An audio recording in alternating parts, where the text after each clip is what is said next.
So how would you describe the vortex?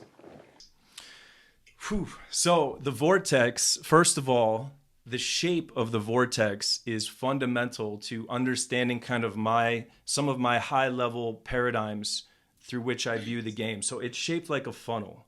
It's not a step by step linear system, it's shaped like a funnel.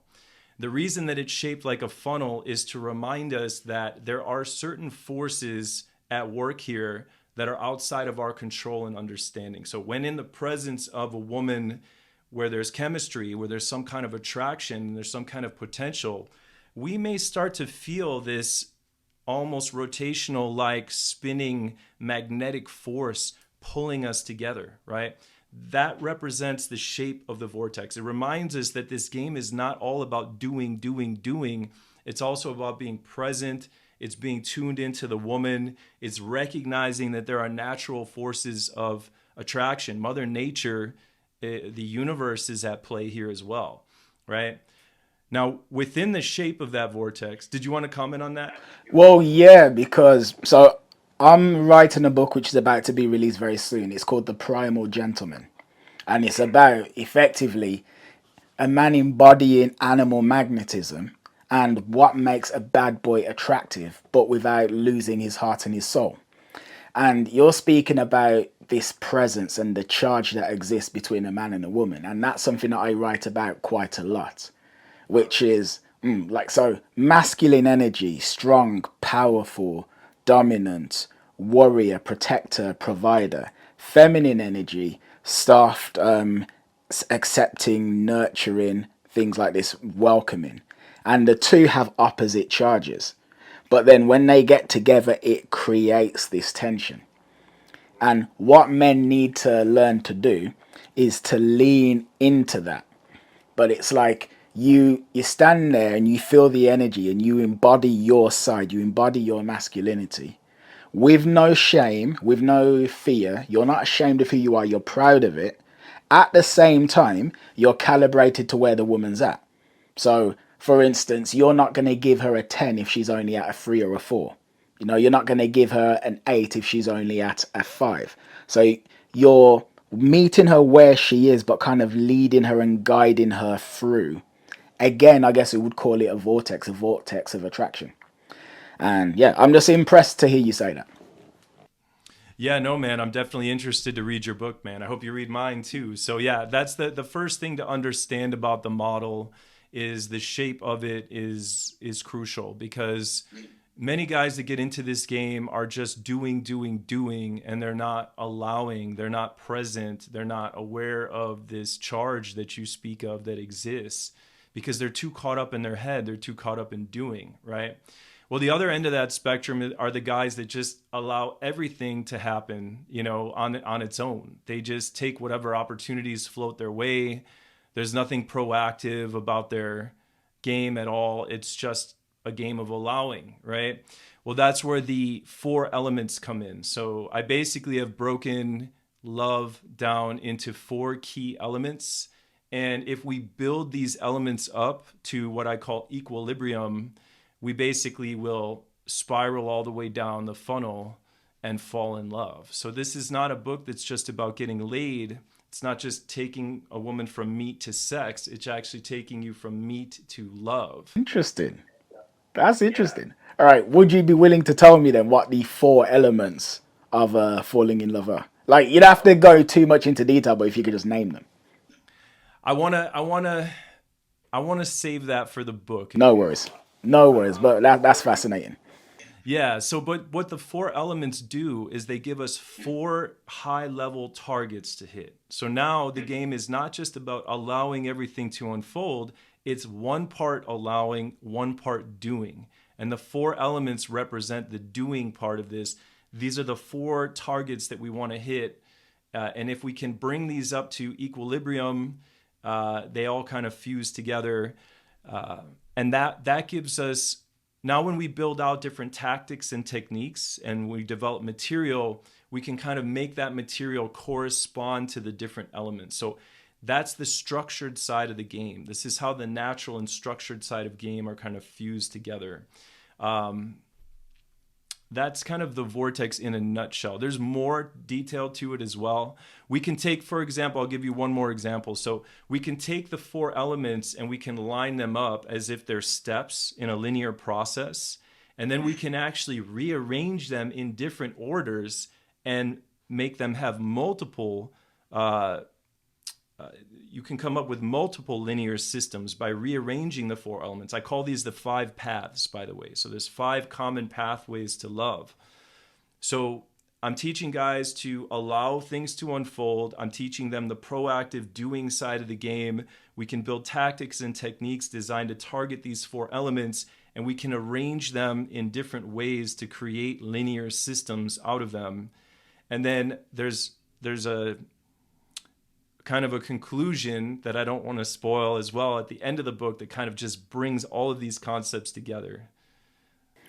When you say allow things to unfold, are you speaking about allow feelings to unfold between you and the woman, or are you saying allow physical occurrences to happen? As in, for instance, I'm with a woman. Am I allowing the attraction to build? Am I allowing, let's say, goosebumps to appear on my skin? Am I allowing my breath to heighten? Am I allowing myself to feel the energy rush through my body as I get aroused? Is that what you're saying? Or are you saying I'm allowing or something to happen with regards to the woman? Like maybe she does something on her own, undirected by me, but then I take advantage of that and then guides the interaction in a certain direction. You understand what I'm saying? Great question. And I would say it's both. It's absolutely both. It's the idea that we're not completely in control of all of this, you know? So to give you like a practical example, like, uh, let's say that you give a woman a compliment of some sort. Let's say you're a little deeper in the interaction. Maybe you don't compliment her right off the open, but at some point you look at her and you're like, you are really, really interesting. Do you know that? And you smile and you sort of let that tension build. You let that masculine, feminine tension build. Uh, a lot of guys can't handle that tension and they're tempted to say something on top of that and something on top of that and then try to guide the interaction and move her over here and do, right? No, sometimes you need to say something. You need to allow that moment to sort of reverberate and let attraction sort of build and peak, right? And then you can do another thing. So it's, once again, this is very abstract. This is one of the more abstract parts of the book, but it's designed to get a guy out of doing mode and more like present to the moment and aware of sort of these sensations that can rise up into the body. It's reminding guys to play the pauses and so forth, right? You saying that lets me know. I'd be willing to bet you're a spiritual guy, aren't you? I'm a little bit of both. So again, I'm kind of a mix. Like I do like getting into spiritual topics and esoteric stuff and talks about God and the universe and existentialism and all sorts of stuff. But then there's the other part of my brain that's like, maybe that's all just mental foolery and maybe we should just be looking at reality and the science of everything. So I'm actually kind of a mix of both. So I have found that what you're saying is very true. There's a lot of power that comes in actually knowing when to shut the fuck up. I'll tell you when I realized it as well. So years ago, this must have been like 2007 or 2008. I used to take a lot of drugs, right? And I'm out at a club and I'm on ecstasy and I'm with this girl. Now, I was unable to speak. Like I just couldn't say a word. Like whatever it was, whatever that pill had done to me, it's like my vocal cords were not working that evening. But I'm with this girl. And the only thing that I could do was just be present with her. Was to just let my eye contact speak for me. I did not have the ability to talk. Surprise, surprise, that woman was the most attracted to me that I'd ever seen up until that point. The most attracted. And then another thing I found as well, it's like, you know, like men are on dates or they're with women and they want to fill every silence with words. But actually, if you can sit there in a silence and be totally comfortable with the fact that that silence is there, that's really powerful. Another thing I've learned is this. It's like We can learn things to do and say when we're in front of women, and it works to a massive degree. But like you said earlier, there's a percentage of this that's going on that we have actually no choice over whatsoever. I remember I went to a tantric sex seminar in Ubud in Bali. This was like 5 years ago. And this fact was just thrust in my face then because we're there for like 2 days. There's about 15 men and there's 15 women, and everyone's kind of hot and sexy. At the end of the first night, we did this exercise where all of the women were sitting at a gigantic circular table. All the women are just sitting there and they're all dressed up in their finest, sexiest outfits. Every man had to spend 2 minutes eating a meal with each woman in succession. So the women are just sitting and the men are moving around. I noticed very quickly that you would have, with one woman, it would be explosive from the get go. Just explosive. There was just something in the air. And with another woman, it's like you just wanted the time to be over. But it actually wasn't. It wasn't all about like looks. There was something else just going on. There was like a connection between two people. There was one woman, I'll never forget this. There was a woman who I'd never I'd never even contemplated her that whole time that we were there. Like she just wasn't my type. She wasn't I as far as I was concerned, she didn't exist. I sat next to her. Me and that woman had the single most explosive, energetic sexual encounter that I had had at during that whole exercise. And it was someone who, from the look of her, I just didn't even think twice of her.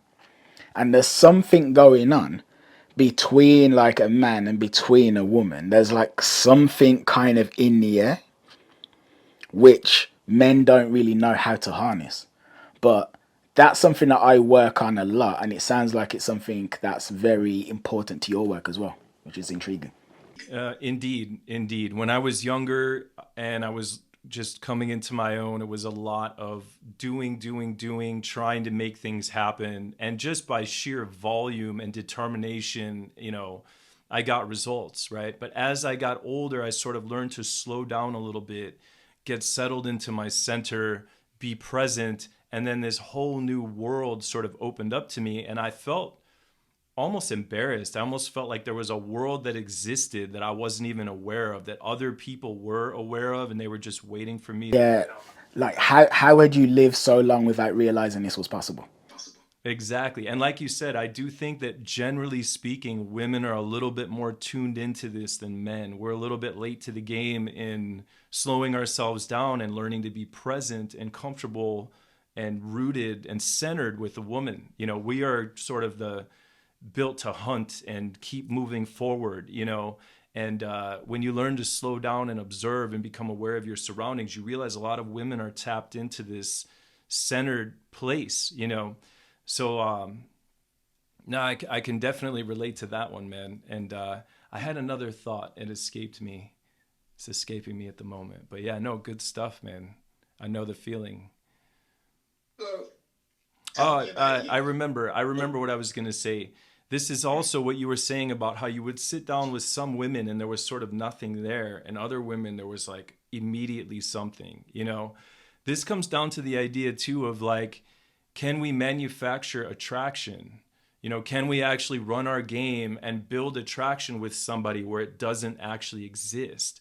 Or is attraction something that either exists or doesn't exist with somebody else, and we just need to uncover it? So I don't know the answer to that. I don't know if I can actually build attraction with a woman or if I'm really just uncovering attraction that's already there.